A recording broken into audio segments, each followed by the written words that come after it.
session. Is cuspóir an cuid seo an crunú play a dhéanamh leis an úsal Donal O'Hanafan so an néthar a chape ina chathaoirleach an gcomharla imidicus Gaeltachta agus Gael scoláidte. Tugtar deis an cuiste leis seo labhairt leis an úsal O'Hanafan faoin bhís atá aige.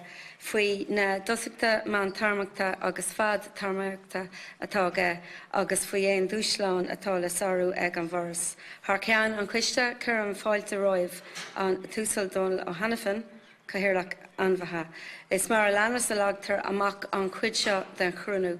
Irí mé ort roitas osculta gearad a dhéanamh trí nóméid má siad thola agus a déan for play le cúiltaí an coiste an sin.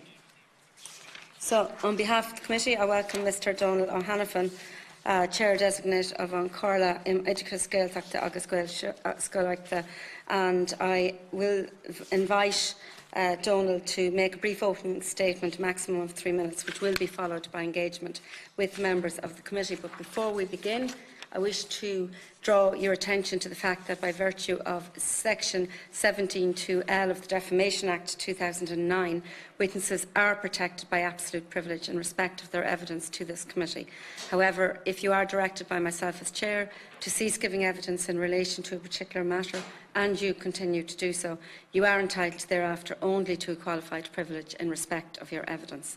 And you are directed that only evidence connected with the subject matter of these proceedings is to be given, and you are asked to respect the parliamentary practice to the effect that, where possible, you should not criticise nor make charges against any person, persons or entity by name or in such a way as to make him or her identifiable. I also wish to advise you that any opening statement you've made to the committee will be published on the committee website after this meeting, and of course members are reminded of the long-standing parliamentary practice to the effect that you should not comment on, criticise or make charges against a person outside the Houses or any official either by name or in such a way as to make him or her identifiable. So, Donal, I'm going to turn to you now, please, for your 3 minutes opening statement. Is mian lumsa ma bhuachas a gháil leis nara dachas agus skillna Joe McHugh as mé anim nua rís mar chahiirlach an gcomharla dachas Gaeltachta agus Gael Scoláidte. Agus is mian bhuachas a gháil libse atá an seo inniuh le cinenne a dhéanamh faoi éva mar cheapacháin. Tá ceithre bliana caite go mar chahiirlach sa súlagum go néantóisibh lum go bhfuil lán bainteach i cag le lína tréimhse sin. Tá lán áthairithe Tarla has a tír agus a gúsaí polítíochta ó cheap Jan O'Sullivan TD me nuair a bhí sí ina Harrogach agus Skillne agus tá forbertí móra tarlathe agus ag tarlú go leanúnach sa chóras a dacha seo hin.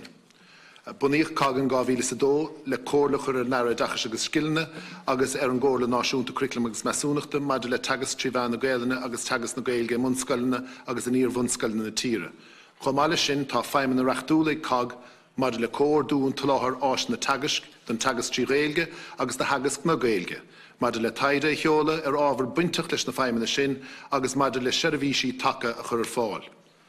Takeíonn cag leis na trí chospóir a bhaineann leis na dachas i rátas an rialtaise le na Gaeilge 2006. Siad san sa chiadáit go níon for an Gaeilge hagas mar ábhar riachtanach ó levéal na bunscoile go levéal na háir testaiméireachta.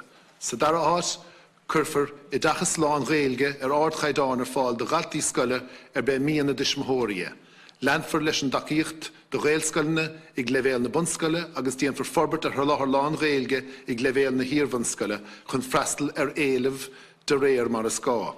Agus sa tríomháit, leanfar leis an tacaíocht do thugtar don réamhscoilíocht Gaeilge agus díon for breis forberthe an gcóras a dachas tríú levéal tríbhean na Gaeilge. Takeíonn cag chomá leis an blean gníomhíochta den dachas atá forbartha ag an rainna dachas agus Skillne, agus go háirithe an policy don na dachas Gaeltachta 2016 a 2022. Tá pleanibre á bhaimú I cag le ceithre bliana anuas, agus I measc na spriocanna tá ann tá sa láthair téacsleabhar do chreat na sreatha seoisirí, Cuirich leabhar fáil den ólaíocht agus den gnó agus ní fada go méid téacsleabhar fáil den stair den tír ólaíocht den nachmíocht bhaile den cheol, chomá le sunraíocht nó syllabus nó Gaeilge den na híorbunscoile na Gaeltachta agus lán Gaeilge. Leanfar leis an obair seos na blianta róin le sa láthair a dhéanamh de gach ábhar sa tráthnóiseach agus as na hábhar nó a bheith san ard testaiméireacht. Tá an obair dul raig go leanúnach ar nói agus tá an sa láthair ás na tagas bunscoilne. Tá réimse lehan taide fáil sé cag ábhar a bhaineann lena feidhmeanna reachtúla agus tá a cur leis an taide sin go leanúnach. Nuair bhí men seo hana ceithre bliain ó hin, bhí cag tactha sláán ó bhola go ndíonn fí í a chónasca leis an NCCA ach bhí mar cólanathe lena ar gáir san NCCA ag an am. Tá anhasar marrá de bhar fás na hagríochta go bhfuil nifigí féin ag caganis ní hamháin le clia ach a gonamara chomá. Maidir leis an policy don na dachas scoilteachta a luigh mé ó chéanamhín, tá bert ifigach le cag i chur forbert gar múl leanúnach ar fáil dus na scoilna gailteachta agus ag taú leis na scoilna a bleanana gníomhíochta le hantas a bhaintach mar scoilna gailteachta a chur bhain. Tá cag ag obair a báirt leis an raine dachas agus scilna le clár cóháte de hagas na gailge is scoilna béarla a orbert, mar ragra ar na dúthláin ahananta le tagas na gailge sna scoilna sin.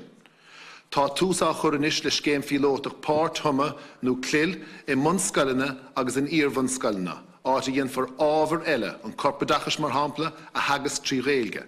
Tá góid cag le forbert na náisna tagas agus le cóir dú na hiúna do bhúntóirí. Tá anagháil chun cín déanta cag le blianta beag an nuas mar le rialchas corporádach agus cólíonn an chóid cleachtais, anóin gaunta na sfórna. Tá ard le bhéal géúlaachta buntamachchanis le córas rialtha in bheannig agus banistú risca forbartha cag mar éon le réimse lean polasa agus leanford leis an obairtháach seo go méid na mír na ile cólínta. Ach tá neart dúchláin rih cag freisin sna blianta táróin, agus írim takeíocht an chiste seo ina le. Sa chiadáis, tá sé pránach go ndíonn for an tachta dachas a lasú mar a bhaineann le fostíocht an cag. Fui mar a hasan rudí fui láthir, ní cadmhach do cag éon duine a ostú. Rud a ágan go mbíonn orann socrtha a dhéanamh le ranna agus áisíneachta dhéile. Cuireann sé seo anna bhuail ar an bróiséas arcíochta agus tá an scéal anna chasta mar le banistíocht agus carta na bhostathe. Tá sé ráite sa folasí don na dachas scoilteachta go gurfar seo na cheart, agus tá súlagam go ndíonfar é seo go lua i réith an téirme seo. Is dúthláin anna bhúr iad na héile bh bhaineann le cólanú gach éon cnéad an rialchas corporádach mar a higann sibh. Tuigim go maith an tácht a bhaineann leis an rialchas seo, ach is trú nach bhfuil méalú áúirt de agríochtaí beaga ar nós cag nach bhfuil ach ochtar fostathe ionta. Tá animní chura inúla cag, tá ára imní chur inúla cag faoin obair atá tosnathe ar thunríochtaí nó silabis nó do réilge na háirteiste. Áta méid cuasa éagsúla andas na scoilna gaeltachta agus lán réilge nó scoilna tí a héan mar a thugtarara. Beag an tunríocht tí a héan níos dúchlánaí ach ní léirdún go bhfuil éon phlean ann buntáiste breise ar bith a bheith ann dóibh siúd a thugann faoi, mar atá ann faoi láthair don bhata ard le bhéal. Mar ocalscir is mílumm éon tú le moltaí an chomisisinéir tangan mar le harcaíocht sa stáit ar a bhís. Duine cag gach íireacht feimú trí réilge, agus is míonlinn an gnó a dhéanamh trí bhean na gailge. Ach nuair nach míon daoine ar fáil na ranna stáit agsúla, bíonn brúán dul leis an méarla de bhar nach míon lumsa ná linne éon duine a bhaslú ná chur faoi bhrú. Dáil tómíist go láidir rih policy a chintóch go meach daoine le gailge na puist sin ina míon éilimh ar chumarsáid trí bhean na gailge sa chóras. Gur míle maithagah. Garv Magat Donal. Can I ask for indication, please, of any questions? Senator Ruane. Thank you. Thank you, Donald, for your presentation. I suppose the part of the presentation I'm most interested in is where it says there are functions also in the Article 31 relating to teaching of Irish in the country's other schools. And I suppose I'd just like to have maybe a little more information about how your role interacts with those schools that generally tend to have a poor level of Irish leaving school. It's something that I suppose, I mean, I've annoyed people in the past, I suppose, talking about the poor level of teaching of Irish within the schools, especially at second level. And for me, especially when Irish then becomes something that certain groups and minority groups see as a barrier, instead of wanting to speak it, they then see it as a barrier, say, to the teaching profession and stuff.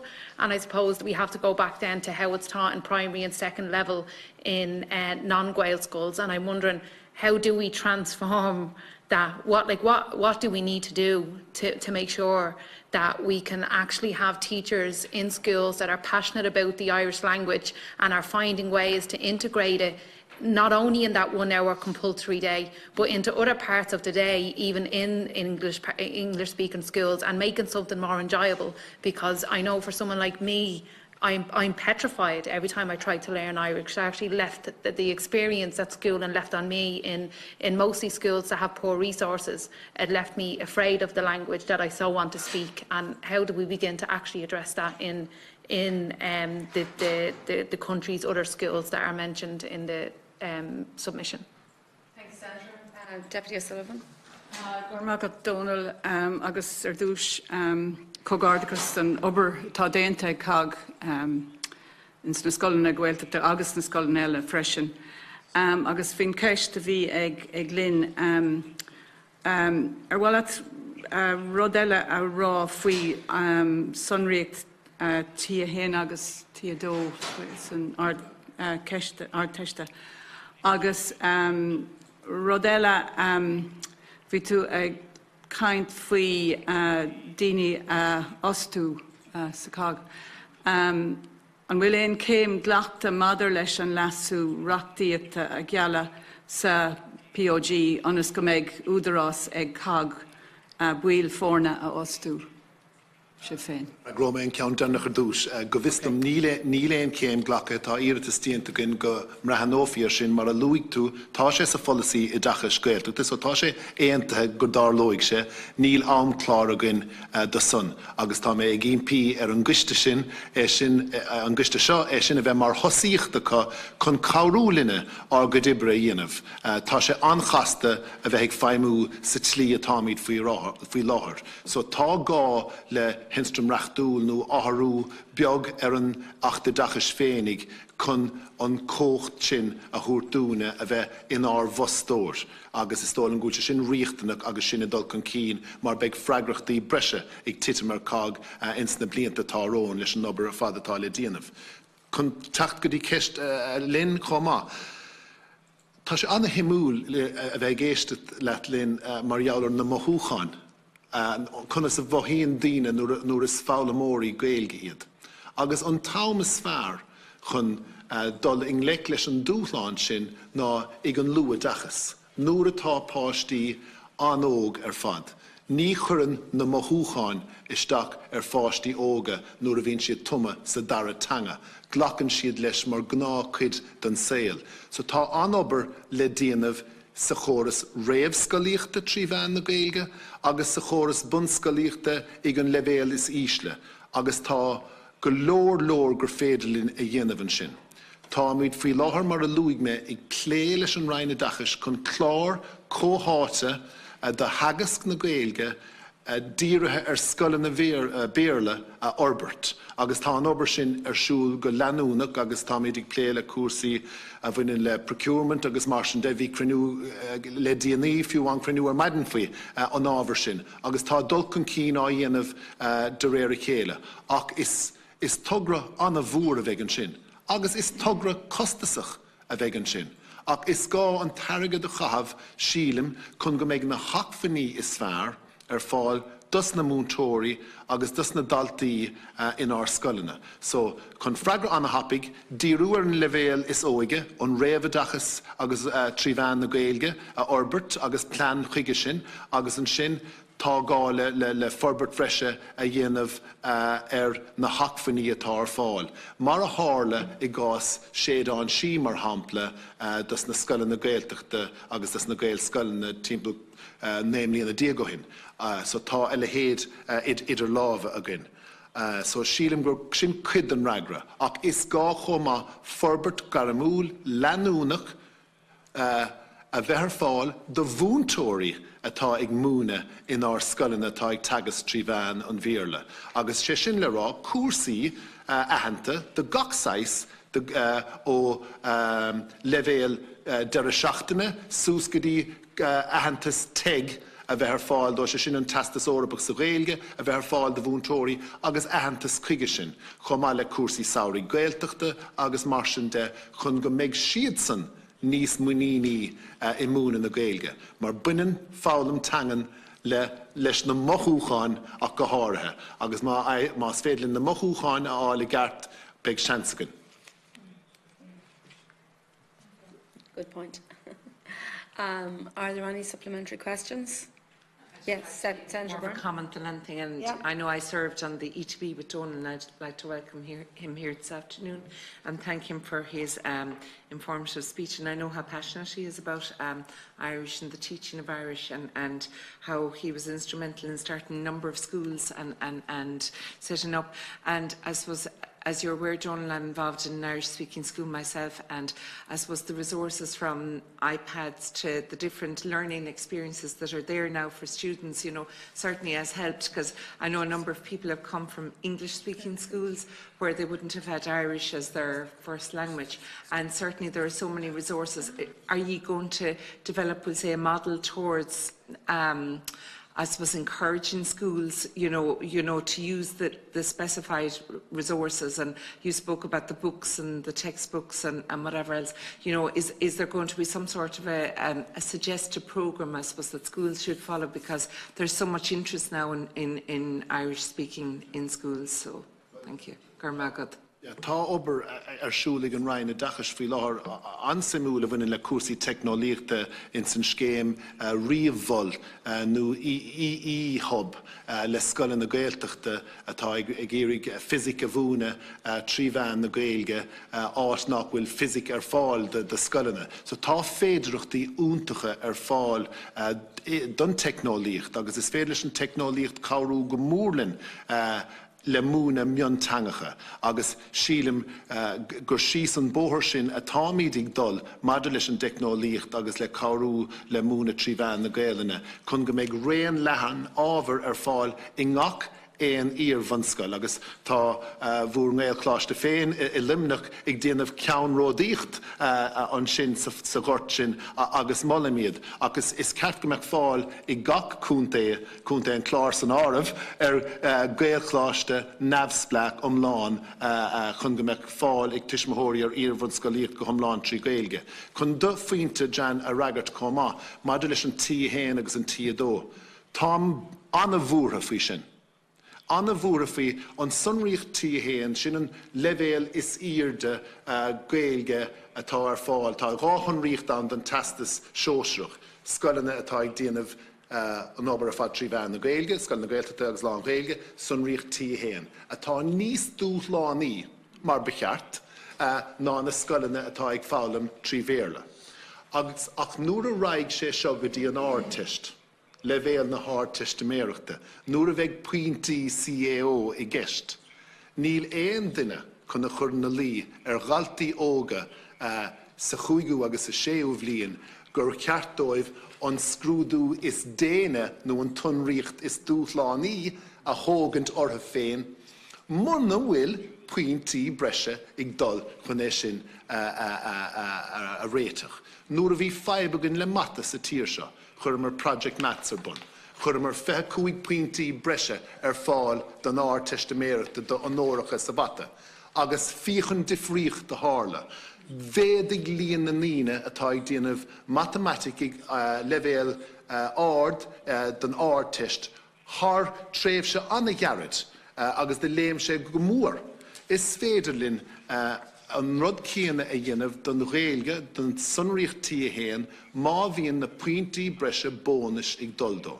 Níl éon seans faoin spéir go níonach éon Gael, éon iníon nó maclum féin an cuasa is dúthlánaí mura mech buntáiste ann dóibh, mar déir dís dead níl seans a beidh bhuailim se chun sin na hógant orm féin tatú easta bheabhar. Déananig me an ceann is éasca, geoidh me na pointí céanna agus sin. So caiimid a bheith réalaíoch faoi sin.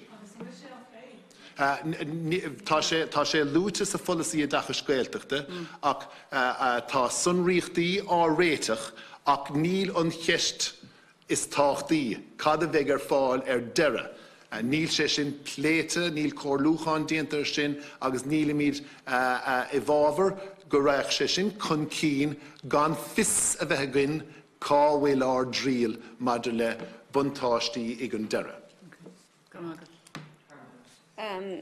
Donald, we had an engagement a number of, I think it's about 18 months ago in relation to island schools and some of the particular challenges that they face. We made a number of recommendations to the Minister, and thankfully some of them were taken on board. But the issue of science subjects particularly and the teaching of them through Irish seems to be a challenge. I know that the Minister visited some of the island schools to see, I think, it's a scheme where schools were able to avail of one teacher. It was a bit like, from what I could imagine, I remember being in Australia years ago, and in the bush they had the school and the students tuned in. Could you tell us a little bit about that? Sin an íhob atá díreach lúta go nó an scéim riomh agus is scéim anna himúla tá sin, agus tá thosnig sé im líana leis an idirbhlíon, agus thosnig siad physic a hagas de lucht na hidirbhlíana.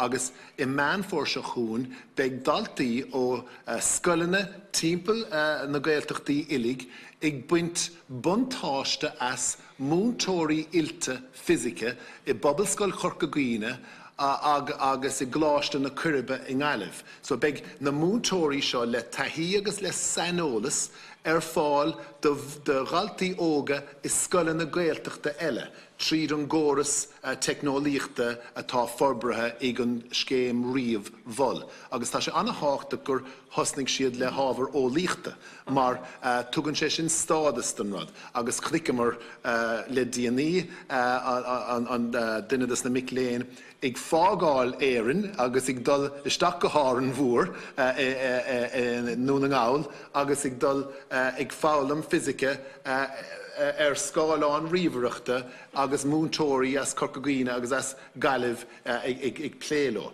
So táimid ag buint úsáid as na sanolaithe is fearr atá sa chóras, ní hamháin lena rang féin a dagas istigh sa rang fiarúil ach go bhfuil nasca có le scoileanna eile agus le McLoughlin eile atá ag fálam an riomhare ag an am céine. So is buntáiste atá ann do gachtaine, agus beag sé chumas sin orin sin orbert, agus beag ráhan níos lehanna ábhar an sin fáil do galtaí fiú ins na scoileanna beaga Ileáin agus ins na scoileanna beaga Gaeltachta. Agus is tólam gur dulchan cín an a bhathe sin agus atá an dramatá ag cléile íhob tá siad le molla go háard. Okay, Deputy McLoughlin. Thanks very much indeed, Donald. You're very, very welcome. I suppose, first of all, to thank you for coming in and to wish you well going forward. Just one or two questions in relation to, and I see it in my own constituency in Sligo and in Manor Hamilton and Leitrim, the success and the group and the amount of activity by the teachers and indeed by the parents and indeed particularly by the students. The numbers that have increased in Sligo, we're looking now at a new site to expand the Gael School, and great credit is due to everybody, and also in Manor Hamilton and County Leitrim. But and there, you know, it's at a very, very high level at this stage. But just my concern is in meeting with parents and teachers as well. Perhaps maybe there's some students that are finding it difficult going forward. How do you see, or how can, say not in the Gael School, but also in the national schools or whatever else, going forward as to how we can improve? And I know that the Minister McHugh is very, very anxious that this would happen, but just perhaps you might elaborate on that and just see going forward, please. In San Ráis tusig an sin de rinne me tagart den páirt thuma nó den clil content language integrated learning agus capim gur bailach é sin chun an méid ama taghála a bheith ag daltaí is scoileanna béarla leis an Gaeilge a bhéadú. So ní hamháin go mbeidh siad ag fálam Gaeilge mar ábhar agus mar hanga is scoileanna béarla ach go mbeidh cheart go mbeidh deisicha ábhar eile nó cuid de ábhar eile a álam trí bhean na Gaeilge. Agus tá corpadachas agus alíon agus ceol agus ólíocht agus tá féidireachtaí úntacha an sin. So gur féidirlinn buntáiste a bhaint as na múntóirí is fearr sa scoil atá cumasach ó thaobh na Gaeilge, ní hamháin an obair atá siúlacha i múna na Gaeilge a dhéanamh, ach beidir cuide ábhar eile, tríd na scoile a bhúna trí bhean na Gaeilge. Méadóigh sé sin an tam teagmhála atá ag na daltaí leis an Gaeilge. Agus tá sé thar a bheith táchtach an tam teagmhála a bhéadú. Cloisin míid ar an radio go rialta, ó chatú ceithre bliana díag ar scoil ag fálam na Gaeilge agus níl Gaeilge na gut. Well, níl sé sin fíor. Ní chahan éon na ceithre bliana díag ag fálam na Gaeilge. Chahan siad timpeall 1500 úr a chlig lastig de fréimh se ceithre bliana díag. 1500 úr a chlig, bíonn an tam teagmhála sin ag dalta Gaelscoile i mbliain go le dá saoil. Bíonn timpeall 5010 úr rannta chlig teagmhála ag dalta leis an máthair hanga. Sulla dus níonn siad ar scoil. So bíonn 10 úra an méid ama teagmhála ag daltaí ag íse 50 go le ag tacht ar scoil leis an méarla má labhart a béarla sa bhaile. 5010 úr a chlig teagmhála leis an méarla iad ag tosnú ar scoil, agus thar tréimh se ceithre bliana díag an sin 1500 úr a chlig teagmhála leis an Gaeilge. So caithimid an tam teagmhála leis an tanga a bhéadú agus bailach anna bhachan é sin dhéanamh ná an clil nó an páir toma agus is féidirlinn ábhar eile a hagasc trí bhean na Gaeilge, nó cuid de ábhar eile a hagas trí bhean na Gaeilge. Agus tá múntóirí ann i ngachscoil sa tír atá ábalta é sin dhéanamh, ach beidir buntáiste a bheith ann dóibh chun é dhéanamh, agus córas a bheith ann dóibh chun é dhéanamh, agus tá mé cinnte go bhfuil an córas atá ag tosnú, an scéim atá ag tosnú i mbliana maidir leis an cléil agus leis an páirtoma go mbeidh sé rathúil, agus go nairóid go geal leis na scoilna sin, agus tá mé cappa go mbeidh a lán scoilna i gcíorigh é sin dhéanamh nuair a chiigh siad na buntáistí ó thaobh dá hangachas dus na daltaí, mar ní lánach buntáistí. Okay. Okay. Thank you very much, Mr. Hanifin, and it's been very interesting to listen to you and enlightening, and I've no doubt that you've great passion for what you do and that you bring that to the job in hand. And we as a committee will be notifying the Minister that we have had the engagement with you. So on behalf of the committee, thank you and we wish you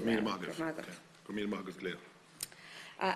I propose that we suspend now for 5 minutes to allow the witnesses for our next session take their seats and to allow Mr. Hanifin to withdraw.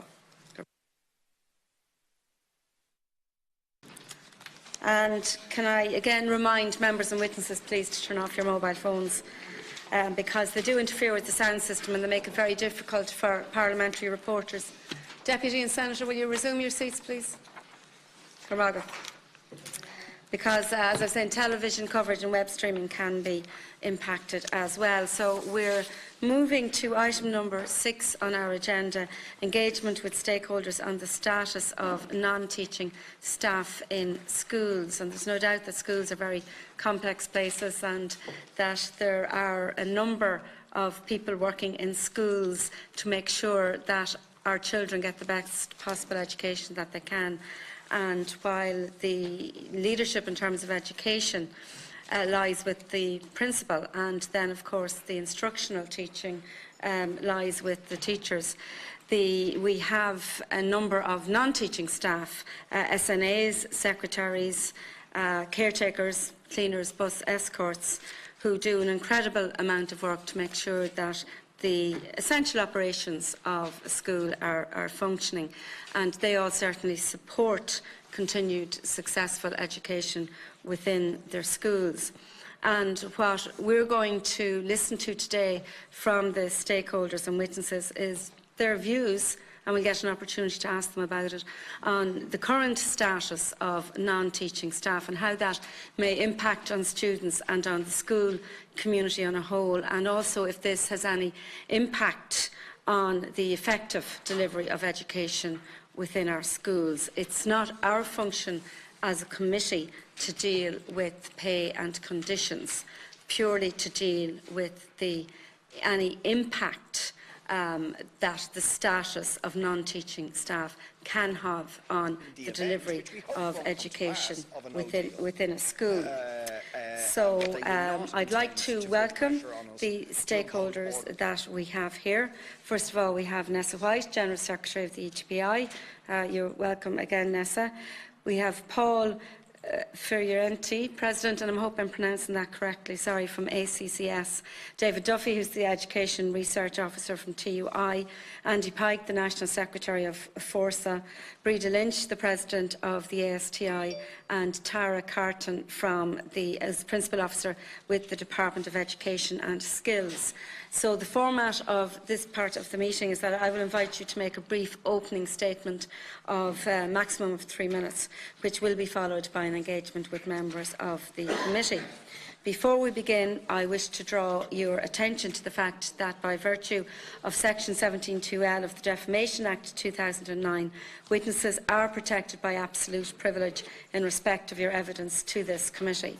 However, if you are directed by the Chairman to cease giving evidence in relation to a particular matter and you continue to do so, you are entitled thereafter only to a qualified privilege in respect of your evidence, and you are directed that only evidence connected with the subject matter of these proceedings is to be given, and you are asked to respect the parliamentary practice to the effect that, where possible, you should not criticise nor make charges against any person, persons or entity by name or in such a way as to make him or her identifiable. I also wish to advise you that any opening statements you have made to the committee will be published on the committee website after this meeting.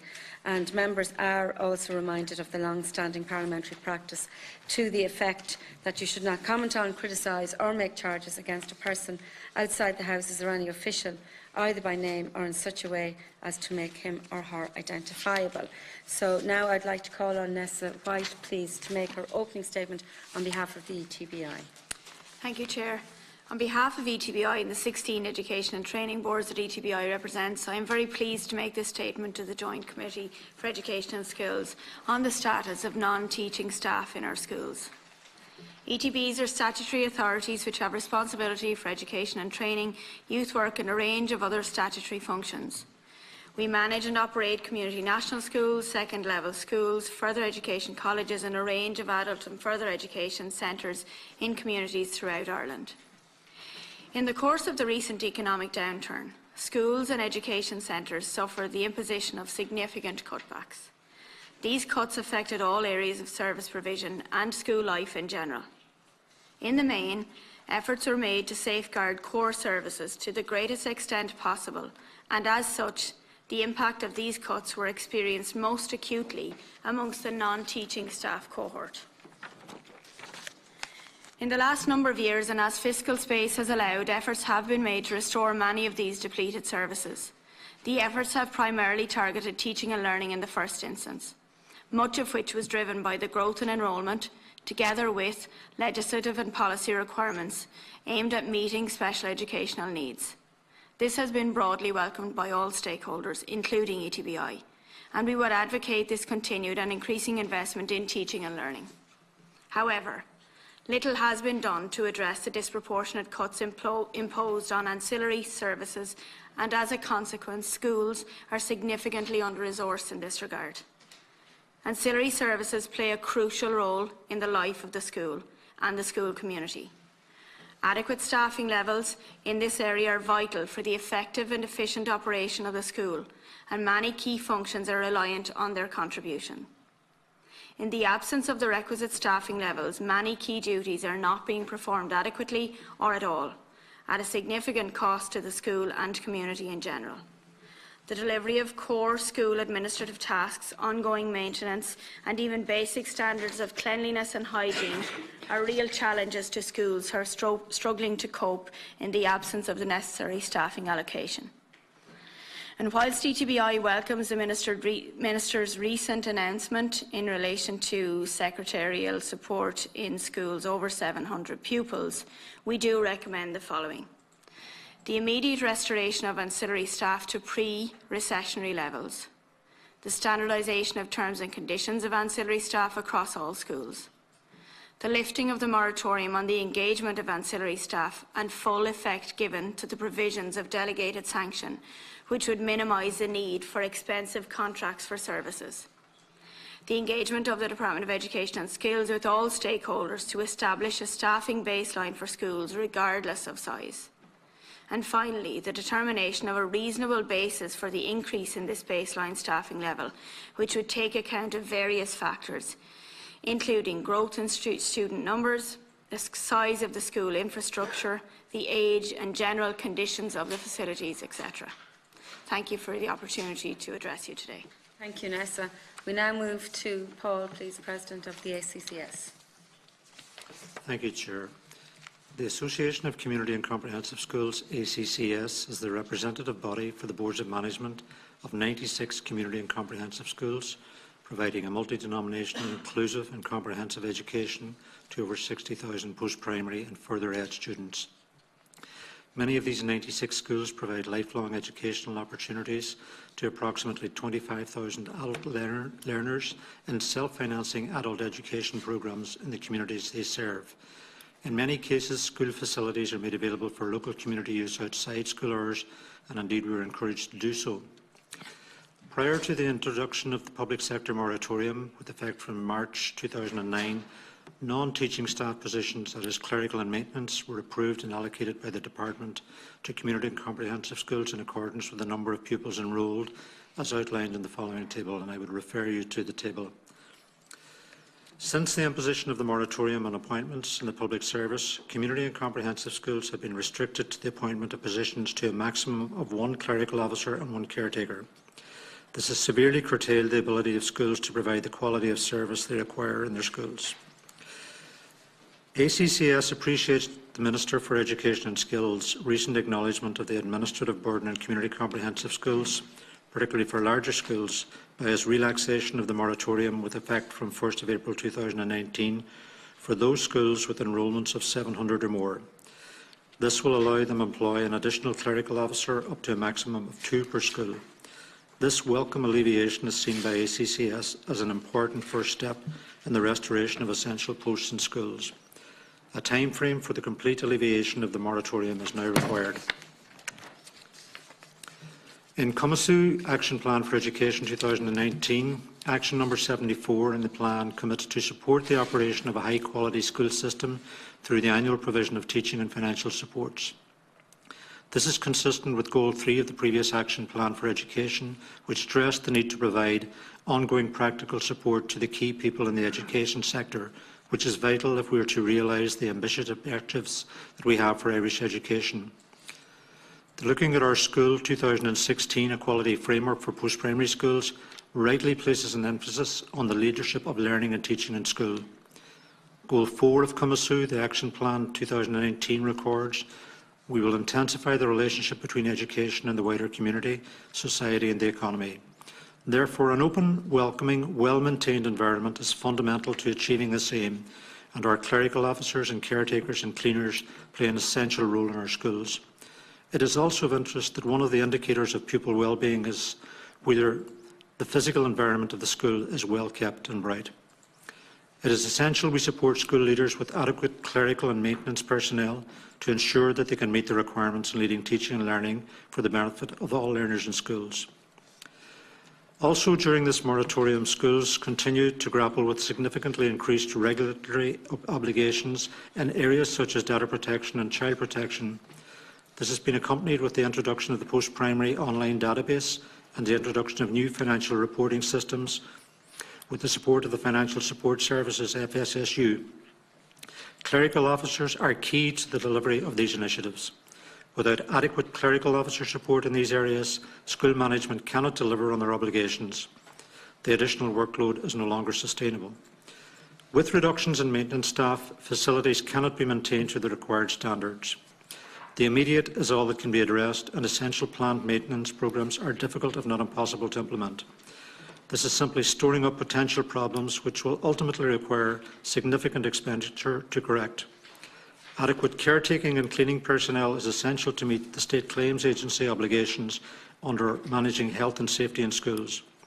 Many community and comprehensive schools provide access to facilities to their local communities outside of school time. This tradition will be potentially damaged due to the lack of availability of caretakers to open and maintain facilities. Clerical and maintenance personnel provide loyal and dedicated service in schools throughout the country, and it is time to ensure the required levels of staffing are restored to provide essential services in school. Thank you. Thank you, Paul. And now I move to David Duffy from TUI. Thank you, Chair. The TUI represents teachers and lecturers, 17,000 plus, employed by the Education and Training Boards, the voluntary secondary schools, community and comprehensive schools and the Institutes of Technology. The TUI welcomes the work of the Oireachtas Committee in examining the status of non-teaching staff in schools. This is important both in terms of staff working inside schools, such as secretarial and caretaking cleaning staff, and also staff working in vital support services, such as CAMS, NEPs, TUSLA, etc. The role of SNAs in supporting the care needs of students with special educational needs is also relevant here. Recent years have seen drastic cuts in the resourcing of support agencies in particular. Schools rely heavily on support agencies, especially when working with students with special educational needs or students experiencing crisis. Crisis situations require the presence of ex-quota guidance teachers, but also other specialist agencies. The TUI recognises the valuable work done by staff and agencies such as TUSA, the National Council for Special Education, the Health Services Executive, the National Education Psychological Support Service and many others. Despite the best efforts of staff in those agencies, the level of resourcing available to them means that schools often cannot access professional support when needed. The most important issue in relation to staffing in schools is to ensure that schools have access to well-trained, high-quality teachers. The current crisis in teacher supply is unhelpful in this regard. The presence of both non-teaching and teaching staff is vital in schools. The great educational theorist Larry Cuban once said that when society gets an itch, schools get scratched. Schools have responsibilities, but so too does society.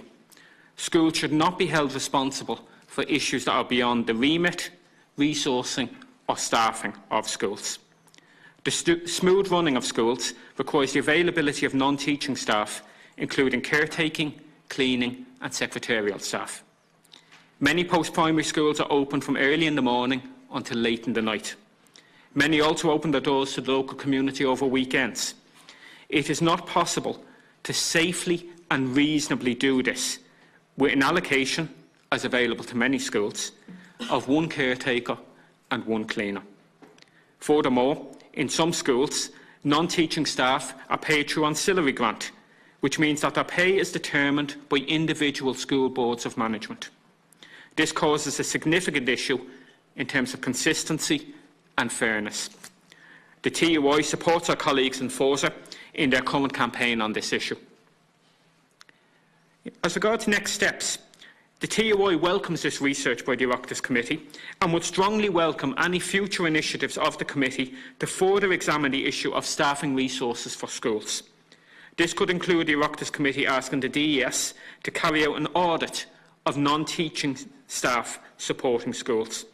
This data could demonstrate exactly how many non-teaching staff are available now compared to a year ago, for example.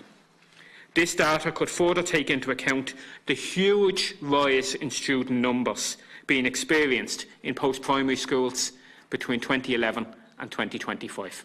Thank you, Chair. Thank you for that, David. And now I move to Andy Pike, who's National Secretary with Forza. Thank you, Chair. Forza welcomes the opportunity to address the committee on the status of non-teaching staff within our school sector. The committee has already received our detailed submission on this subject, which encompasses problems affecting school secretaries and caretakers, special needs assistants, staff in education centres and the school completion service. In this opening statement, I'll focus on the urgent need to address the problems facing our school secretaries and caretakers. If time allows, I'll address other issues in discussion with committee members.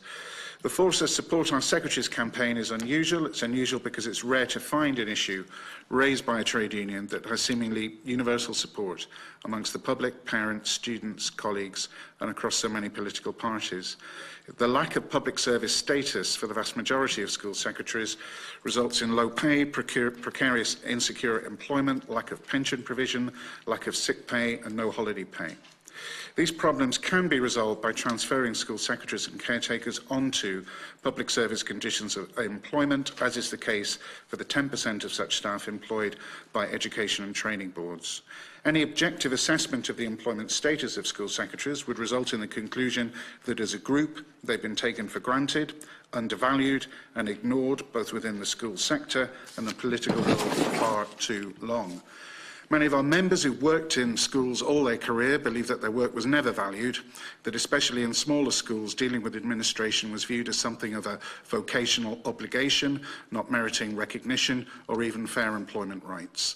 Such perspectives may have been commonplace 50 or 60 years ago, but the employment model has not kept pace with the development of our education system and the increasingly complex demands placed on school secretaries, who now carry very significant levels of responsibility within our schools in areas including assisting with accounting, banking and audit queries.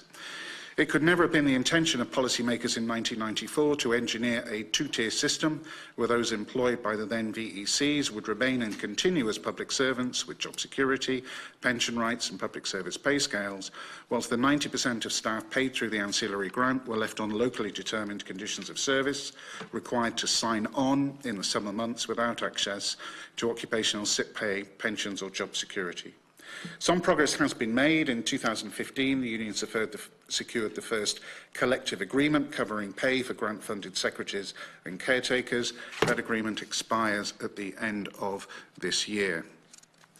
Forza has formally requested the Department of Education and Skills agrees to meet to open pay negotiations on an agreement to come into effect once the current deal expires at the end of the year. The Support Our Secretaries campaign is designed to highlight the injustices of the current employment model. It's designed to highlight the work carried out by our members. We've tried to convey the esteem in which secretaries are held by local communities, school colleagues, students and the tens of thousands of parents who trust implicitly the advice of a school secretary. As a parent myself, the one call I would always answer is the one from our school secretary.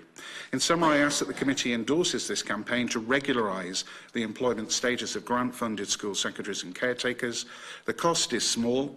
The ask from the employer is small, but the benefits of changing the unfair system will be felt in 90% of our schools across the country. Thank you. Thank you very much, Andy. And now we'll go to Breda Lynch, please, from the ASTI. Thank you, Chair. The ASTI commends the decision of the Joint Oireachtas Committee on Education and Skills to examine the status of non-teaching staff in schools. Teachers constitute the core professional staffing of schools. However, schools cannot effectively operate without the work of non-teaching staff. Typically, the latter include school secretaries, caretakers and cleaners and special needs assistants. Given the expanding nature of the work of schools and consequent increase in administration, it might be more appropriate to use the term education support personnel for such employees. This title better communicates the nature of their work in schools and also the fact that they are increasingly enjoined in department policies as regards the implementation of whole school practices, e.g. anti-bullying procedures, child protection and safeguarding procedures, school attendance strategies and school completion programmes. The status of school secretaries and caretakers is not the same across the three second-level sectors. ETB and community and comprehensive schools and colleges receive funding in aggregate form, block grant and annual budget allocation respectively. On the other hand, the funding of these services in voluntary secondary schools is based on a capitation grant. It is a matter for each school to apply this funding as it sees fit. There is strong anecdotal evidence, underpinned by the work of other trade unions representing non-teaching staff, such as we heard today, that the conditions of work are insecure and the salary is based on an hourly rate. According to our colleagues in Forza, some school secretaries in the voluntary sector earn as little as £13,000 per annum and must revert to social protection income support during holidays and sick days. Most have no entitlement to pension rights. From a trade union point of view, it is unacceptable that workers doing the same job do not receive the same pay. ASTI fully believes that there should be a common salary scale for all school secretaries with standard benefits such as sick pay, holiday pay, pension rights and public service leave entitlements. The introduction of special needs assistance scheme to support students with special educational needs has been central to the goal of providing inclusive education. Their work in schools is highly valued, and we would argue that we need more of them. The ASTI broadly supports the NCSE 2018 recommendations and is happy to see many of them as key features of the school inclusion model being trialled in the next school year. The front-loading allocation model, breaking the need for an assessment, should improve the situation.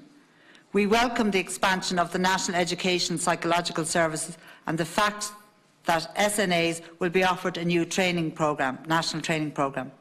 The proposed nurse-led service to complement current provision, delivering health supports to students with complex physical needs, is very welcome, as is the development of regional support teams, comprising speech and language therapists, occupational therapists and behavioural support practitioners under the auspices of the NCSE. In conclusions, we say schools are highly complex social institutions whose role is continually expanding to meet new societal challenges and a constantly evolving environment. Schools cannot meet the requirements of society if their funding model does not take into account the complexity of the work undertaken. This applies particularly in the area of special education needs, which we have addressed here with you recently. Non-teaching staff are essential support staff in these complex environments. Their status must be acknowledged, and funding mechanisms for schools must be reviewed to ensure that no sector is disadvantaged in terms of its capacity to provide decent working conditions for valued members of staff. Thank you, Breda. And now I move to Tara Carton, who's Principal Officer in the Department of Education and Skills. Thank you, Chair. I would like to thank the committee for the invitation to meet today to discuss the status of non-teaching staff in schools. In general terms, non-teaching staff in schools fall into three main categories as follows: special needs assistants, known as SNAs, secretaries, caretakers and cleaners, and the third category is school bus escorts. The Department of Education and Skills recognises and values the work of these non-teaching staff and the supports they provide in helping to ensure the continued successful education of pupils in each learning environment and the efficient operation of the school. In terms of SNAs, the SNA scheme is designed to provide schools with additional adult support staff who can assist children with special educational needs who also have additional and significant care needs. SNAs are recruited specifically to assist in the care needs of pupils with disabilities in an educational context. SNAs therefore do not have a teaching or pedagogical role. There are approximately 15,000 SNAs in schools nationally, supporting in the region of 36,000 pupils. SNAs employed in recognised primary, voluntary secondary and community and comprehensive schools are paid by the Department's payroll section. The National Council for Special Education is responsible, through its network of local special education needs organisers, for allocating SNAs to schools to support children with additional care needs in accordance with the DES criteria, including a requirement to have regard to the overall limit on staffing numbers under the Employment Control Framework. SNAs are not allocated to individual pupils but to schools as a school-based resource in the same manner that teachers are allocated to schools. SNA duties are assigned at the discretion of the principal or another person acting on behalf of the principal and/or the Board of Management of School or ETB as appropriate.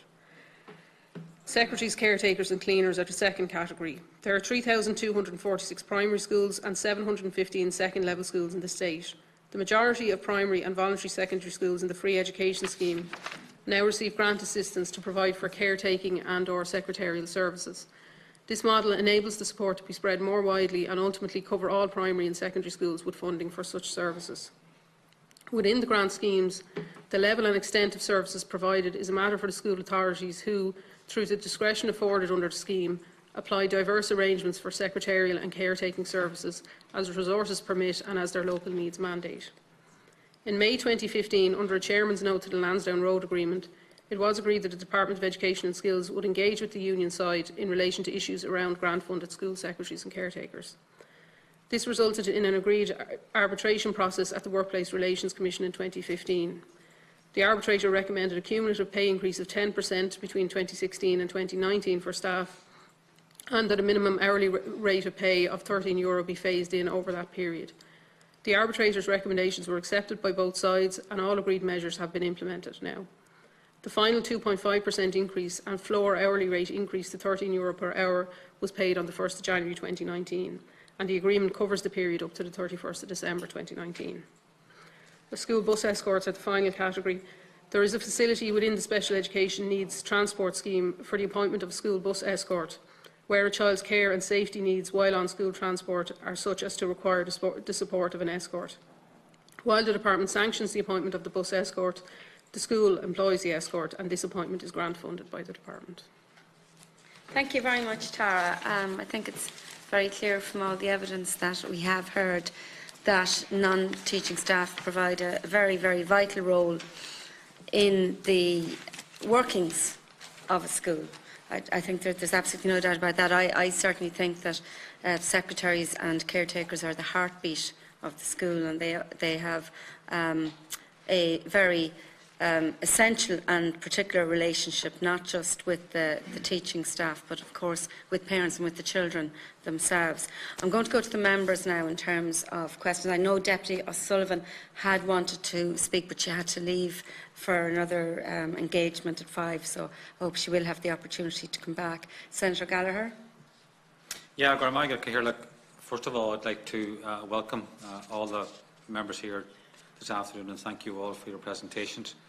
I think it's a very worthwhile exercise from our point of view as a committee, in that we hear firsthand the issues that are out there. And clearly, as the Chair has outlined in her contribution there, the role of, that'll be school secretary or caretaker, they're a vital member of the team, if you like. And if any team has a weakness, then that affects the overall performance, and in this case, it's no different. I think it was David that made the point of the audit. I think that's a very good point, and one that I've been to see what the department's thoughts are on that. I suppose before we can try and find a proper resolution to this, we need to know the extent of it, and the only way that I feel we can get a full handle on that is by having an audit. And I'm wondering, was there ever an audit carried out before in relation to this? Do we have any idea of the numbers involved in each sector? And I know in the department, Tara, in your submission there, you made reference to the point that this was looked at, and an agreement was reached by both sides in relation to pay increases. In relation to the other issues of, say, holiday pay, sick pay, has that been looked at all, and where are we in relation to that? And I think until we get to a point whereby all school staff are treated equally, currently that's not the case. I think we're going to continue to have a problem. And in my opinion, we need the department to take overall responsibility for the payment of all these ancillary staff, in order that people have fair play. I know myself, I've come across many who are on as little as €13,000 per annum, are forced to sign on during the school holiday period, and if they're sick, they don't get any payment for it. I think that's, to be fair, not good enough, and I think it's not fair on the individuals involved, number one, but indeed on the whole school community, that be the colleagues they work with, or indeed the parents of pupils attending those schools. So I'd be interested to see what the response is to those questions. Thanks, Chair. Okay, thank you, Senator. Senator Ruane. Thank you, Mayor. So I have a few questions. I suppose first for Forza, I know when we cross over into employment and contracts and stuff, and I suppose that's another conversation, but I suppose the direct impact that has on a school and the morale within a school, and what appears to be quite gendered really actually as well. I mean, if you look at SNAs, school secretaries, in terms of not going to be able to access pensions, holidays, pays, it is mostly women, apart from obviously the caretakers. I know in most cases will possibly be men, but it is mostly women that is affected by the employment conditions. So I'm just wondering, Andy, maybe if you could talk a little bit more about what kind of atmosphere and morale that creates within the school setting when you have two secretaries in an office, or even in the staff room, you know, and there's all different non-teaching staff there and the teachers, and does the inequality that exists between them and what that actually does for the environment for themselves, and why, like, you know, kind of just give us a bit more of a picture of what that looks like on the ground for school secretaries, especially in relation to SNAs. Maybe I think maybe the department I think needs to intervene. I've been inundated over the last month from SNAs with communication just about the conditions that they're working under. And I know if the department are saying they provide funding to the schools, but then the schools employ the SNAs, but I think there needs to be some accountability here. There's cases of, like, especially when it comes to the 72 hours, we hear contributions here all the time, whether it be about special ed, whether it be about traveller education a couple of weeks ago, the barriers to education, and yet there's these 72 hours that are being recommended that SNAs use up. Yeah, you have some schools quite literally seem to be abusing those by the accounts that we've received in relation to one SNA being told to wash the teacher's car, cleaning of toilets, everything other than what them extra 72 hours could be used for. Like all the evidence we hear at this committee, like about just how much extra support certain students need, but yet the abuse of these 72 hours. So I'm wondering if, Tara, maybe you can comment on the role that the department should be playing in intervening in the conditions currently that SNAs are working under. And I'm quite happy to send on all the many emails that I have received.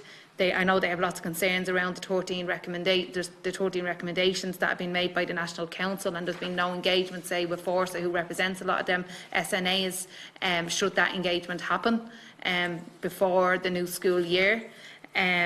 Also, in relation to the school secretaries, what your position is on looking at the pay scales for school secretaries. And I think really a lot of today is maybe back to the department in terms of how they can intervene, and whether that is also communication with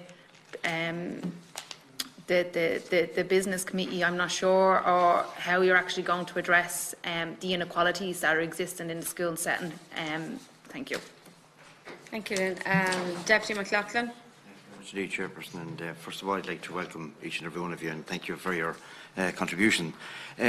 Just a couple of questions. First of all, I'd like to acknowledge certainly that the people that you're and various staff members within the schools, and I see it in my own constituency in Sligo and Leitrim, the contribution that's been made by SNAs and also by caretakers and secretaries over the years. I've been approached by quite a number of them over the years as well, and I think that I suppose the first question would be to Andy in relation to your union there, the Forza Trade Union, and the department in relation to pay arrangements and grant funding for secretaries and caretakers. I know perhaps maybe you have arranged meetings with the department. I'm not sure, but perhaps you might indicate that to me, please. And also, just in relation to the E2B schools, I know the Minister, and I think it was welcomed throughout the length and breadth of the country, the announcement that was made only recently that comes into force. I think some of the previous speakers have said there.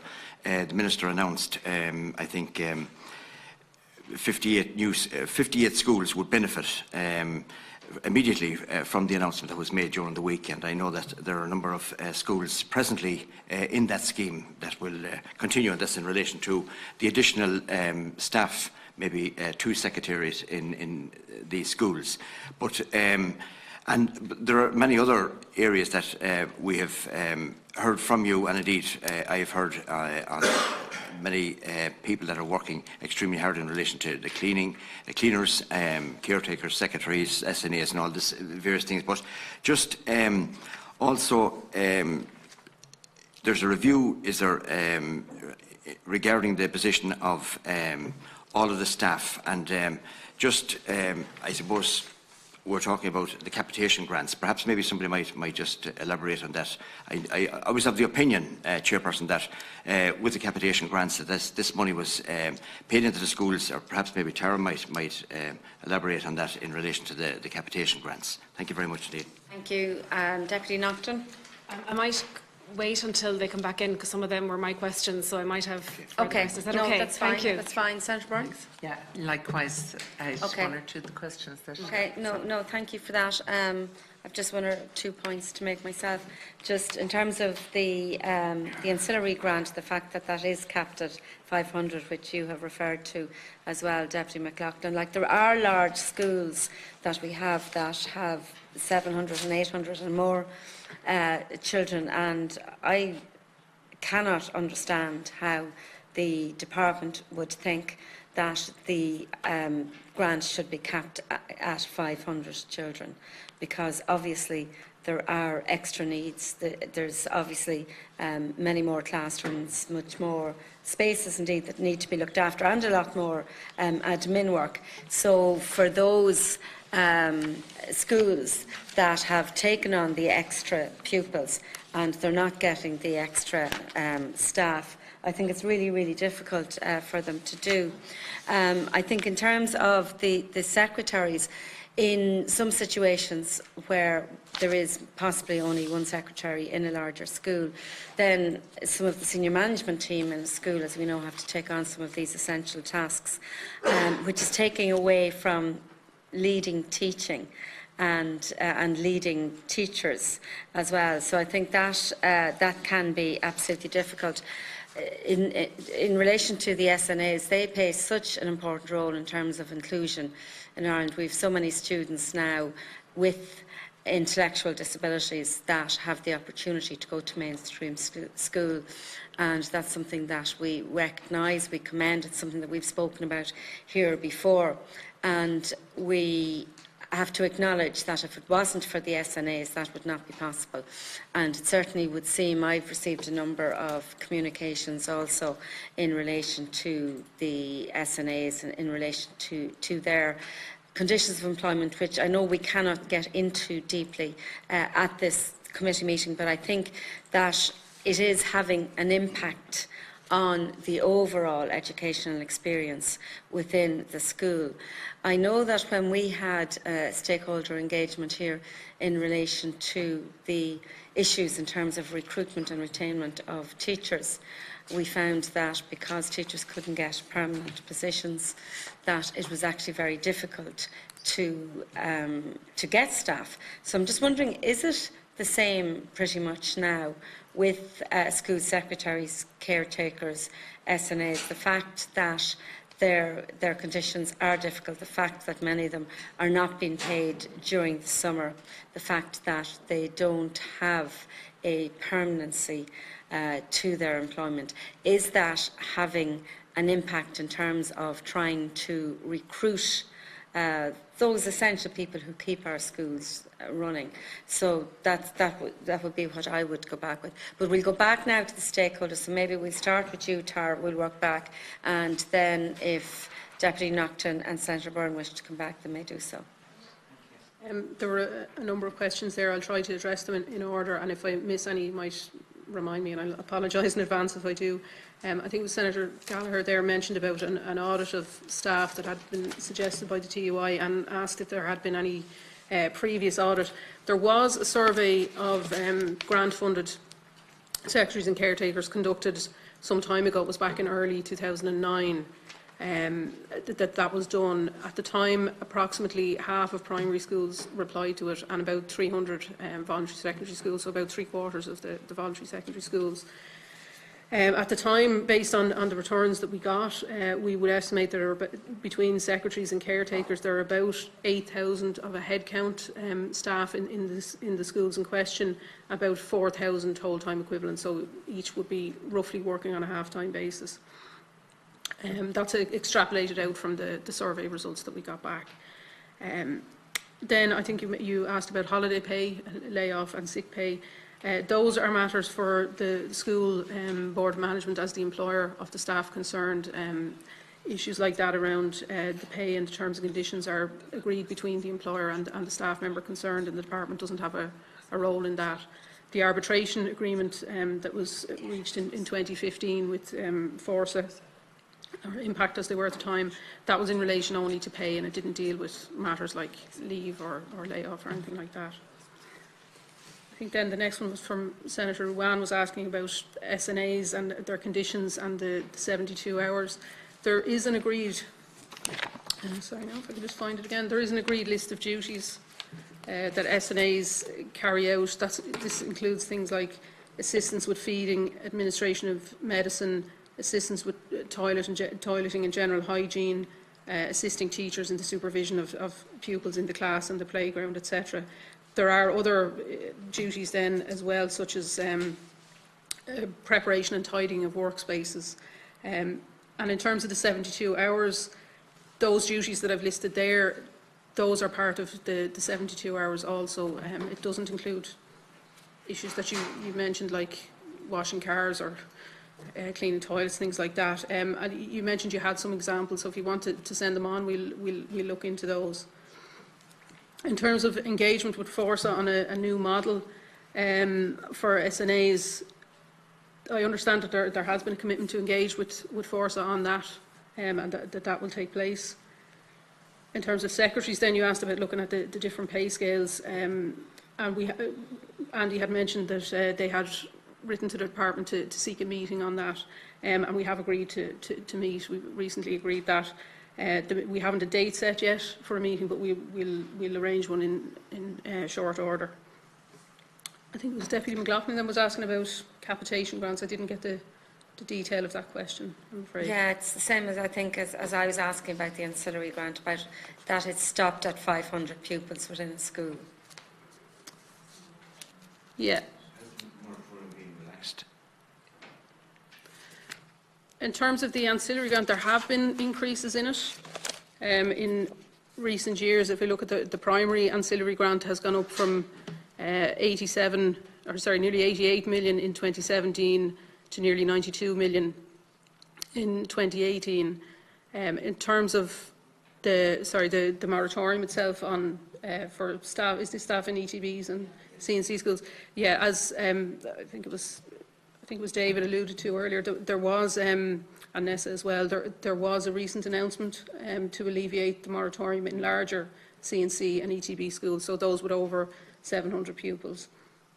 In those cases, they'll be allowed to recruit up to 2 secretarial staff, and that was in recognition of the administrative burden that those schools carry. Anything, I suppose, further in that area will be a matter for government to consider, probably in the context of estimates. That's immediate, yeah. Immediate? Yeah, it's come into effect from the 1st of April. Okay, so last week. Good. Okay. What we'll do, we'll come back to you, Jan, because Hildegarde's going to come back in as well, so we definitely will, yeah. Thanks for that, Tara. Breda, do you wish to make a comment? No, I think everything okay, covered great, there. thank you. Andy? Yes, thank you, Catherine. In answer to Senator Gallagher's question around holiday pay and sick pay, it's probably worth pointing out that what Force is seeking is application of the same terms to non-teaching staff as apply to everyone else in a Board of Management school. It's really just making sure there is a level playing field, because teachers employed in those schools are paid and have conditions of service determined by national circulars from the Department of Education and Skills. So what we're seeking is the extension of that system to non-teaching staff. Basic point of fairness would be where we start. In terms of Senator Ruane's question about the effect of some of these issues in the day-to-day running of a school, there are some governance problems here, because school secretaries are now involved in complex areas of work that are at the very heart of the administration of the school system. And unlike teaching colleagues, there really is no governance around their employment as would apply to public servants. So if you're a public servant working for a government department or an organisation, there's a code of ethics, a code of standards. That goes alongside the benefits of public service status. School secretaries and caretakers would be bound by the local contract of employment, but they're not in the governance tent in the same way as other public servants are, who are dealing with issues like bank lodgements and audit queries, which regularly crop up as issues of concern in the public service. So there's an issue there around governance and who's exposed to what risk on both sides of the employment relationship. One of the other effects is people do resent having to commence work on new projects, such as the post-primary online database, I think it's called PPOD, and the junior cycle profile of achievement in certain schools alongside teaching colleagues. It's a new development, but they're not public servants themselves, and they're administering a lot of this and participating in working groups in Marlborough Street with the department on this issue, as is Maria Dunn, who's here today, who's chair of our school secretaries branch. They're good enough to do all of that, and yet they're not good enough to get holiday pay or be considered as a public servant. It does cause something of an atmosphere, but the main thing I'd say, Senator Ryan, is it causes embarrassment to school secretaries. When you're waving goodbye at the end of the summer term to all your colleagues, if you're a school secretary, invariably you're not going on holiday, you're going down to the Employment Affairs and Department of Social Protection Office to sign on. And the other thing is this is hidden because parents are not aware that the person who rings them up to say your child's got a cold or has fallen down or can you collect them or this is happening, the face of the school to many parents, the school secretary, parents don't know that the secretary isn't a public servant, hasn't got the same status as everyone else who works in the schools, and it's a problem for caretakers as well. In terms of the SNAs, you could spend a lot of time talking about conditions of service for SNAs. The NCSE review, we would not criticise the department for lack of engagement with FORSA or SNAs as a staff group, because the Cabinet decision on implementing some of those recommendations was only made last week. And it's only when the Cabinet decision has been made that we've been told engagement can start. We would criticise very strongly the NCSE for conducting the biggest review of the role of the SNAs since the scheme was introduced without talking to any SNAs themselves. So they've not been involved in any of the considerations around the 14 recommendations. Some of the issues about the 72 hours, and it's worse in terms of secondary school SNAs having to be on site in June when there's no teaching and no work for them. It's a separate problem. Some of those issues could perhaps be addressed through a new role for SNAs, which is what the NCSE review suggests, in terms of a focus on inclusion and a national training programme. So if there's problems around the 72 hours not being used properly, there is a national training programme. You can offset the training against the 72 hours. We're of the view we need to have a look at that again in the context of the what happens next piece around the NCSE review. The final point I'd make is in answer to the Gahelach's query, is recruitment difficult? Well, what we'd say about that is the labour market is tightening. Employers are finding it more difficult to recruit as the economy continues to improve. And notwithstanding what might happen over the water in a few weeks or hopefully a few months, I think that process is going to continue, and schools will find it difficult to recruit unless they can offer things like year-long round employment, some form of sick pay, some form of paid holiday pay. The final thing I'd say is that our estimate in terms of an audit is that 98 or 99% of school secretaries are women. This would not necessarily be happening if there were a large group of well-organised male employees. It certainly is a gendered issue. I wouldn't go so far as to say it's unlawful discrimination, but it's very unfair treatment against a group of women workers. Okay, thank you, Annie. Good point. David, would you like to comment? Yes, so thanks, Chair, for that. And I'd like to thank the committee for all of the comments from yourself, Chair, from Senator Gallagher, from Senator Ruane, from Deputy McLoughlin, about the vital role that caretakers, secretaries, cleaners play in a school. The sort of standard line in schools is if you want to know what's happening in the school, beyond the principal and the deputy principal, the people who know everything that happens in the school are the caretaker, the secretary and the cleaner. They are, as I think Senator Gallagher quite rightly phrased, a vital part of the team. I want to come back, if I can, to what Senator Gallagher mentioned in terms of what I was saying earlier. We have a vital role played by all of the non-teaching staff in the school. If we were to look, leaving aside the alleviation or the slight alleviation we had in recent days, and that's welcome and it's a step in the right direction, but it's only a small step and it only affects some schools.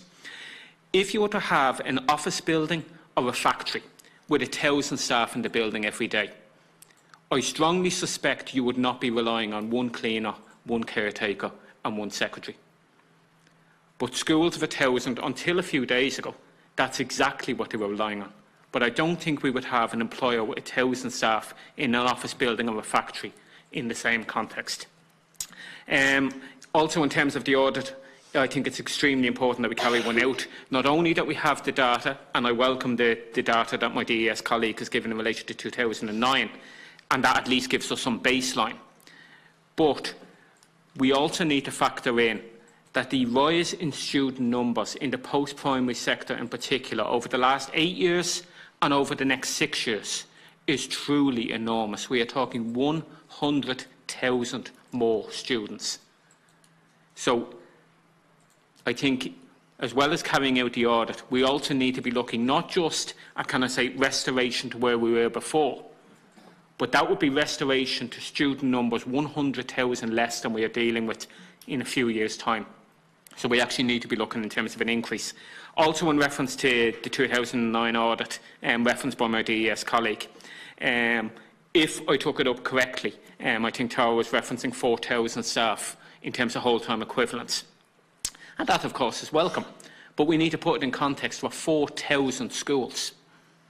So if I'm picking up correctly, and I would hope my DES colleague will correct me if not, we're talking the equivalent of one person per school between caretaking, cleaning, secretarial, between all of them. And that's prior to the recession. My fear is it's significantly less now. Okay.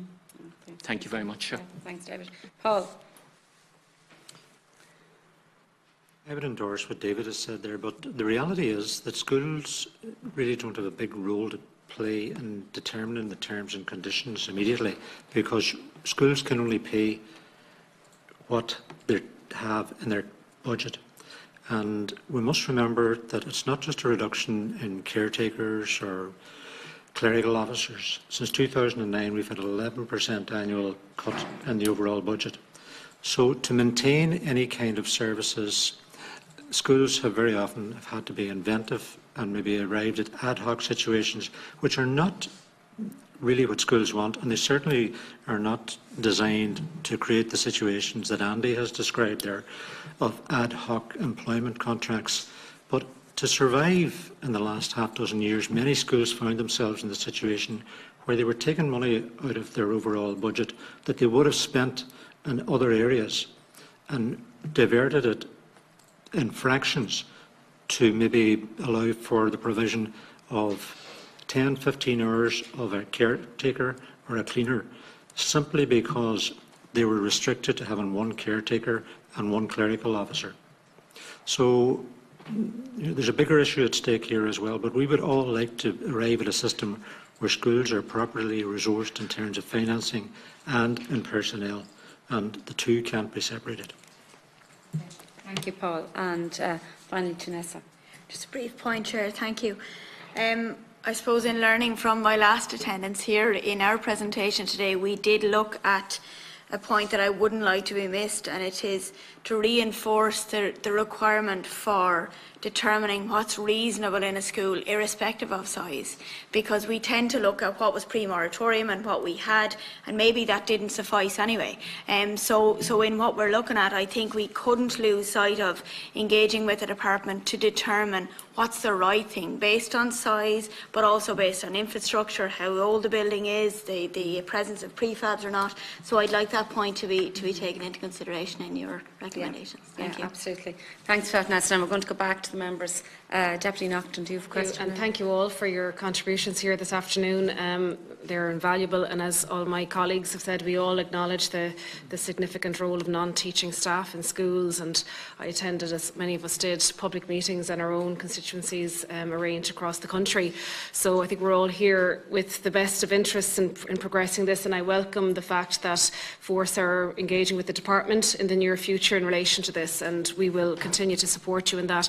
Can I just ask the department one question in relation to and again I welcome the Minister announcing he's relaxing the moratorium to employ additional school secretaries. It's for schools who have 700 or more, and that pay structure, is that in relation to those new recruited staff, are they to be paid by the department directly? Is that going to be the new system? Or if you could just, if I'm clarifying.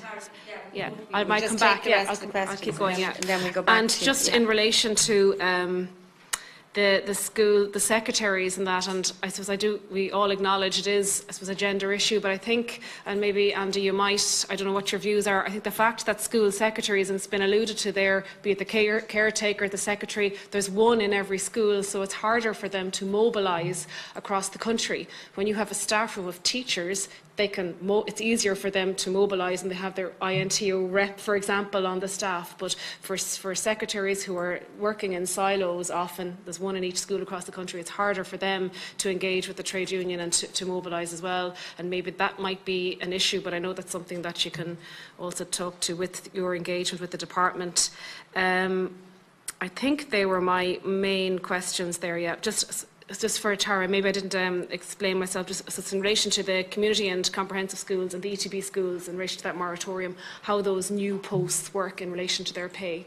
Okay, thank you. Deputy Senator Byrne, do you want to come in? Yeah, just to comment, I suppose, in relation to, you know, secretaries and the workload and the whole lot, and they are a key part, I think that was said. And I understand, under the new recommendations, is there, because I know some of them are on very low salaries, is there a recommendation that their salaries be increased under the new announcement that was announced recently? Because, you know, I mean, it would be nice to see that they were being paid sufficiently, certainly for the job that they're doing, because they carry an awful lot of burden, I suppose, of the school. And certainly I know that I think one of you mentioned that you were hoping to have a meeting. Was it Forza said you were hoping to have a meeting with the department in relation to, just to ask, is that meeting going to go ahead? So, okay, thank you, Senator. Deputy Sullivan. Thanks very much. Apologies for having to go earlier. And I just want to welcome you all, first of all, and thank you for your presentations. And I suppose to begin with, we had hoped, it wasn't possible for Maria Dunn, who's chair of the School Secretaries Branch, to actually address us because of the way in which arrangements are made, and I understand that in terms of I don't know if anybody else has brought it up, but I would ask that, you know, that if Maria wants to send something in to the committee that could be considered, that would be requested. So just to make that request.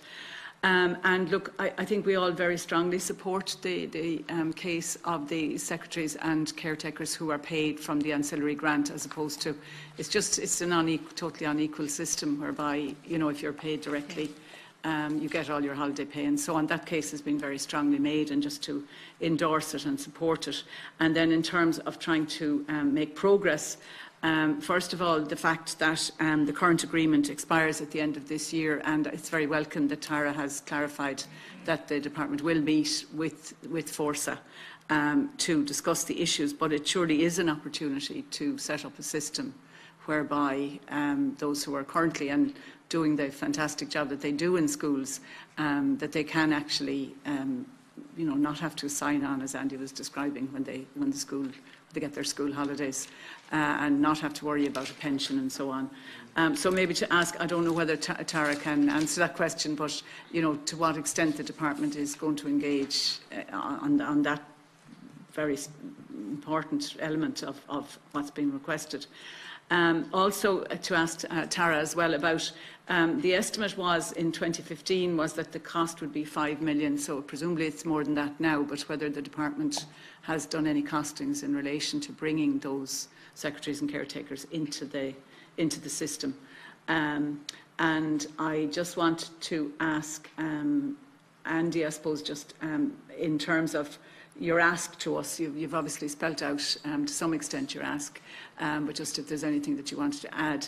And I think, Breda, Paul, and Nessa, I don't have any specific questions for you, but just wanted to ask David about, you said in your presentation that you were talking about carrying out an audit, and you referred to the fact that there will be an extra, I think it was you who referred to the fact that there will be an extra 100,000 more students coming into the post-primary system. So obviously there's going to be more of a demand for more staff. I think the priority is to ensure that those staff who are there are being getting their properly paying conditions. But it's, you know, maybe it's as important, probably not as important to the individuals concerned, but certainly we also need to ensure that we have the adequate staffing for the future. So just if you, maybe again, kind of audit did you have in mind, or what should we be recommending in that regard? Okay, Thanks. thanks for that, John. And just before I go back, and there's some specific questions there for Tara, for Andy and for David, just to ask Tara, do the Department have any responsibility or any oversight in relation to staff that are in the schools that they do not pay directly? And if they don't, who has that responsibility or oversight? Is it purely then with the boards of management? So Tara, I'm going to ask you to answer the questions. You've quite a few. And then we go to Andy and to David. There's no need for anyone else to comment unless you absolutely feel that you need to do it. And of course, we will accept any further submissions from any of the organisations or groups. So Tara. Okay. I think the first question was in terms of the recent announcement by the Minister of the additional posts in community and comprehensive and ETB schools and how those staff would be paid. These are not grant-funded posts, so they're not the type of grant-funded posts that we've been discussing. These are department-paid posts in the C&C schools and ETB-paid posts in the ETB schools. So effectively, there's no change in pay arrangements. It's simply additional posts, additional support there. And again, I think Senator Byrne had asked a similar question. There's no salary increase involved. It's simply additional posts. In terms of the meeting with Forsa, we have agreed to meet to begin those discussions that they have sought. A date has not been arranged at this point, but we will do so shortly.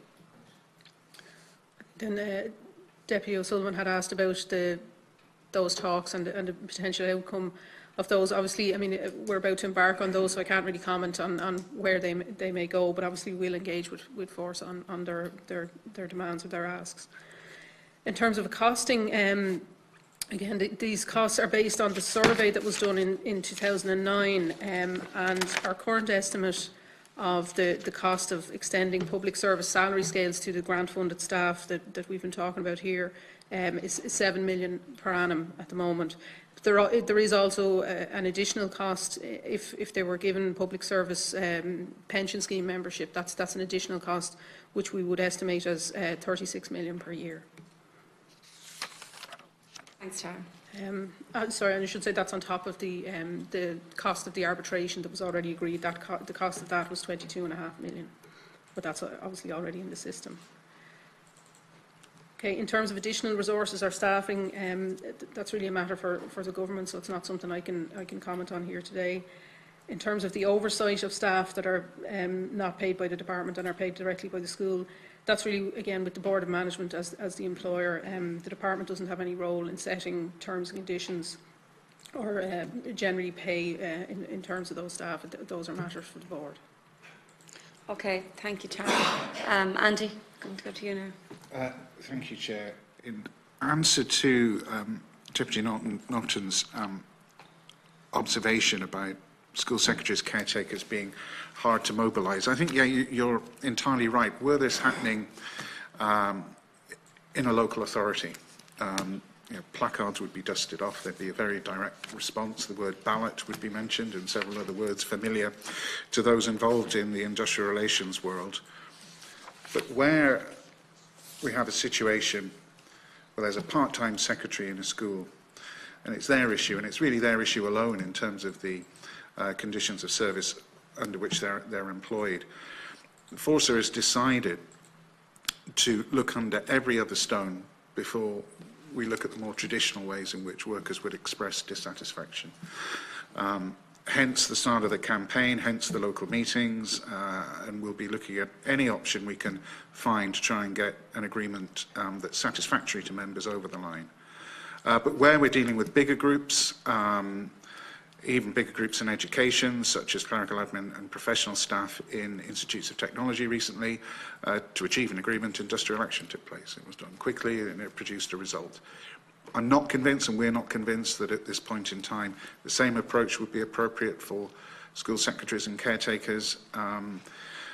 So, look, we will continue with the campaign as is, but it is true that it is more difficult to mobilise a campaign effectively where your members are spread out in small numbers across the country than where they're concentrated all in one place. In answer to Senator Byrne's query around the new announcement of additional recruitment. We were very pleased to see that, and just to confirm, our view is all those staff would be on ETB conditions of service, so this problem doesn't arise, and that's great. But again, it's reinforcing the two-tier system that's out there. Look, I mean, we'll meet, no doubt, the Department of Education and Skills on this, and the State Industrial Relations machinery is there to assist if needs be. In relation to Deputy O'Sullivan's question, what's the ask of the committee? We're not asking the committee to delve too much into which pay scale or the costings. What we're looking for, and what we'd ask you to consider, is endorsing public service status for non-teaching staff, to say that is an objective worth striving for, it's something worth achieving, that it's something that would benefit the whole school community. The costings that Tara has set out, certainly in terms of pension costings, I'm not going to say anything this side of an actuarial report, which I don't have. There are many issues to be negotiated between the parties around moving from non-public service status to public service status. At this stage, what Force is looking for, what our members want, is as many endorsements of the principle they should be public servants as we can obtain. And a final comment on the Cahirlock's question around oversight of Board of Management staff. Many staff employed by Boards of Management schools are subject to professional frameworks and policies and procedures. School secretaries and caretakers, it's very ad hoc. They're not working within the same frameworks. That's particularly worrying when looking at issues around audit, financial management, and even dealing with complex procedures such as complaints of various different descriptions and flavours. Most of that work, some of it's statutory, all of it is quite complex. School secretaries employed by Boards of Management on local conditions, I would worry they're a bit vulnerable. If you're a public servant, you know where you stand, you've got obligations, but you know you'll be treated fairly. Thank you. David. Thank you, Chair. I'd like to return to Deputy O'Sullivan's question. Thank you very much for that, Deputy. In terms of what we'd expect from an order, what we'd hope from it, I think there's two things we'll be looking for from it. One is the number of whole-time equivalents across the system of caretaking staff, cleaning staff, and secretarial staff. I think it'd also be no harm to look also in terms of whole-time equivalent staffing in support agencies like CAMS, TUS and so on. There has been quite a bit of research in that area about staffing shortages, and despite the best efforts of the staff in those organisations, they're struggling with caseloads they simply can't manage, and that has a knock-on effect on schools.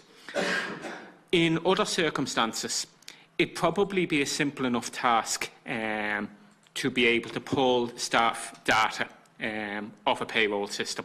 In fairness to my colleagues in the DES, in this case, this simply isn't going to be possible for them because of the diverse ways in which non-teaching staff are employed.